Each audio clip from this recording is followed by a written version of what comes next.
Mesdames, Mademoiselles et Messieurs, bienvenue, je suis Nathalie Amami. Je vous présente le résumé des nouvelles les plus importantes de ce jour.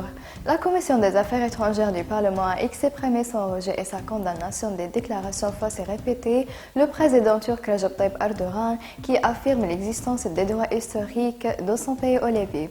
Le comité a estimé qu'il s'agissait d'une violation de la Charte des Nations Unies et des droits du peuple libyen à l'autodétermination. La Commission des affaires étrangères a souligné dans sa déclaration que la Libye était un État souverain indépendant et ne permettrait à personne de porter atteinte à sa souveraineté. La Commission a souligné que malgré la profondeur des relations entre les peuples libyens et turcs, elle rejette qu'en raison de son leadership politique actuel qui a porté atteinte aux relations de la Turquie avec son environnement régional et porté gravement atteinte au peuple et de la région par les liens suspects et des effets destructeurs stratégiques. Le membre du Parlement Saïd Mraïb a déclaré que certaines sources responsables ont parlé de l'objectif de la conférence de Berlin de coordonner le groupe 5+5 et d'unifier la position internationale sur la Libye.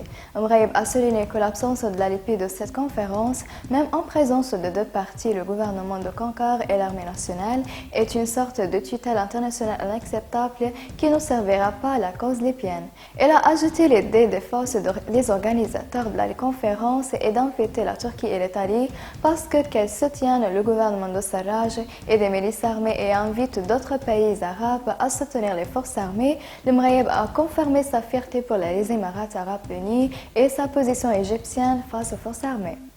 Mosbah Douma, membre du Parlement, et Faiz Sarraj, président du Conseil présidentiel, ont décidé de prendre sa décision dans un sens qui ne s'apparente pas à l'esprit de réconciliation, mais de régler le compte avec l'opposant. Le Conseil est devenu incompatible.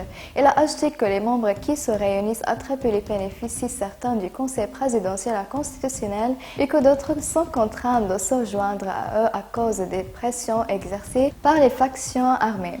En ce qui concerne ces attaques au succès ou à l'échec de la conférence de Berlin, Douma a déclaré le refus de Sarraj de dialoguer avec le Parlement et le commandement général de l'armée marquait le début de l'échec et de la conférence de Berlin si le Conseil présidentiel sa survie est à l'ordre du jour de la conférence.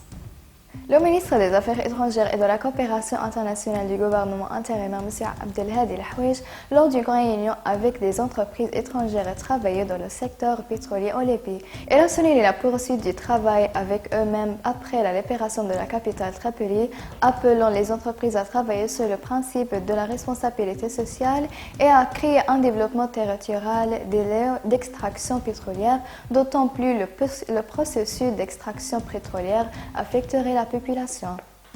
Mesdames et messieurs, merci pour votre attention et au revoir.